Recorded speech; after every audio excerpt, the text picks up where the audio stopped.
यहाँ साहब आपने इतने बड़ी अमीर हिंदू जो सेठ था उसकी हवेली देखी, कैसा लगा आपको? यार बड़ा दुख हुआ यकीन जाने। देखो लोगों ने कितने शौक से, लगन से और कितनी मेहनत से किस तरह बनाई थी। क्या उन्होंने सोचा होगा कि यहाँ से हमें इस तरह निकाला जाएगा? किसी के हंसते बसते घर हो, बाल बच्चे रह रहे हों, तो उसको जब निकलना पड़ता है। अब मुझे सोचें, आप सब्र करें कि हमारे घर से कोई कहे कि जल्द से भाग के निकल जाओ नहीं तो मारे जाओगे, तो इंसान पे क्या गुजरती है। इतनी अजियत, इतनी अजियत, इतनी तकलीफ़। मैं तो तब से लेके उस अजियत और उस तकलीफ़ का एहसास कर रहा हूँ जो लोगों को पहुँचाई गई। अच्छा, पाकिस्तान गवर्नमेंट ने इसकी केयर क्यों नहीं की? जितने भी असासे देखो मैं थे। तो समझता हूँ कि ये जो ओल्ड जितना लाहौर ये कदीमी सारा है, हाँ। इसकी तो बड़ी अच्छा अथॉरिटी भी बनाई हुई है। इसको इंटरनेशनल सतह से फंड्स भी मिले हैं, यूनिसेफ या इस तरह। तो मेरे ख्याल में उस तरह नहीं इसको प्रिजर्व नहीं किया गया हाँ। जो किया जाना चाहिए था। मैं कहता हूँ अभी भी जो चीज़ें अभी हैं, हाँ। बजाय इसके कि मज़ीद तोड़ फोड़ हो, हाँ जी। उनको भी महफूज किया जाना चाहिए उसकी ओरिजिनल हालत में। जी जी। यानी ये नहीं है नए प्लाजे, अब देखो ना जगह जगह प्लाजे बन रहे हैं, हाँ जी। हाँ जी। लेकिन कुछ चीज़ें तो रहनी चाहिए। लाहौर की पहचान लाहौर है। की पहचान है, उनकी विरासत है, ये जो तो चीज़ें बिल्कुल हैं। ये अंदरूनी शहर था ही ज़्यादातर हिंदुओं यार का मैं था। आपको बताऊं, मैं तो इसकी हिस्ट्री बताऊंगा। मैंने काफ़ी इस पे पढ़ा है हाँ। कि Lahore was basically Hindu city, और यहाँ की मोर देन 80% जो प्रॉपर्टी है उसके वाली वारस मालिक हिंदू थे। अच्छा। और आबादी भी तकरीबन हिंदुओं की कोई कम नहीं थी, क्योंकि वो जो हम फिगर लेते हैं ना हाँ। कि मुस्लिम मेजॉरिटी आबादी की लाहौर में, वो लाहौर के जो मुज़ाफ़ात थे, कस्बे थे, उनको डाल के ली जाती है। अगर खालस लाहौर सिटी को देखा जाए, हाँ।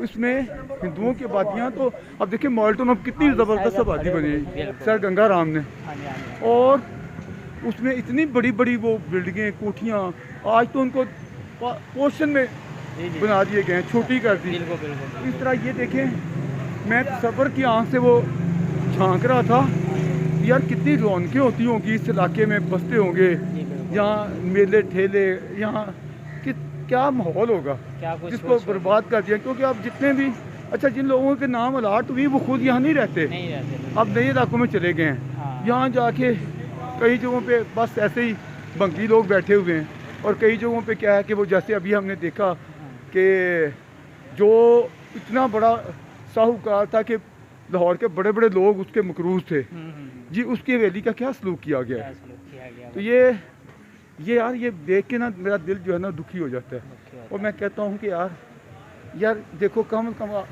जो भी है, अगर पार्टीशन की भी थी, आबादियों का इनखला तो नहीं होना चाहिए था। आबादियों को क्यों डिस्टर्ब किया गया?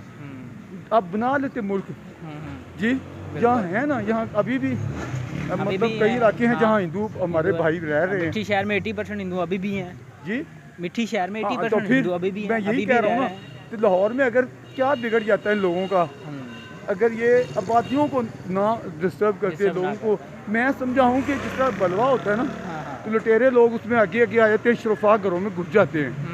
यहाँ कुछ ऐसे ही हालात हुए हाँ। कि जो मोज़ीन थे वो घरों में चले गए, और जो लफंगे थे, जो लूट मार करने वाले थे, हर तबके में होते हैं। और फिर इसकी जिम्मेदारी मैं समझता हूँ लीगी क़यादत में भी जाती है। मुस्लिम लीग की क़यादत का फ़र्ज बनता था कि जिस तरह महात्मा गांधी उधर जाके देखे ना, कलकत्ता के एरिया में जो मगरबी बंगाल था, उसने अपनी जान जोखों में डाल के खड़े हो गया। नवाकली के हालात देखें आप पढ़ के। तो यहाँ देखें मुल्तान में जो कुछ हुआ, जो कुछ रावलपिंडी में हुआ, जो कुछ सियालकोट में हुआ, यानी ये सारे बड़े रिच एरिया थे सिविलाइजेशन के लिहाज से, और लाहौर का तो दुख भूले नहीं भुलाया जा सकता। तो ये इसमें करते हैं हम भी काम, लेकिन मेरा बात चले तो मैं कहूँ कि अब भी ये कोई यूएन के तहत ऐसा मुआहदा हो कि जो जिसकी प्रॉपर्टी थी वो उसको मिले, और वो आके उसकी रिपेयर करे, लोग रहना चाहें रहें, दुश्मनियाँ ख़त्म हों, ताकि अगला कदम हम बढ़ें कि लोग अपने अपने, अगर उनके इलाकों में से आके रहना चाहे, खरीदना चाहे, या उधर के या इधर के लोगों को, यानी ये ख़त्म हो जाए जबर का जो माहौल है। क्यों जबर है भाई? लोग मुझे मेरे शहर से कोई निकाल दे, यार ये सोच के इंसान दुखी हो जाता है। क्यों भी निकाल दिया जाए? मेरे बड़ों का, मेरे बुजुर्गों का, मेरा अपना भाई ये सारी चीज़ें जो देखते हैं तो सच्ची बात है, ये मैं इसको एक सान्या या अलमिया कहूँगा, ट्रेजिडी कहूँगा जो इस खित्ते में रवा रखी गई है।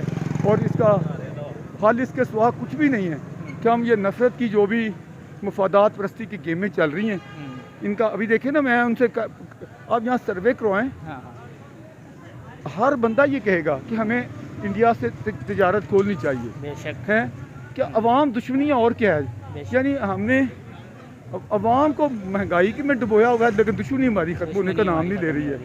तो हमारा उनसे देख लें कितना कंपेयर करें ना इंडिया से, भाई अब वो कितना हर फील्ड में आ गए। एक अनपढ़ सा बंदा बता रहा था कि इंटरनेशनल कंपनियां जो हैं सारी की सारी इंडिया का रुख कर रही हैं, पाकिस्तान का रुख नहीं कर रही। इसका मतलब है कि उन्होंने माहौल इधर को नहीं जाना था, मेरा ख्याल इधर। अच्छा, अब देखें, यानी उन्होंने इतनी फैसिलिटीज़ दी हैं या उधर इतनी अट्रैक्शन है।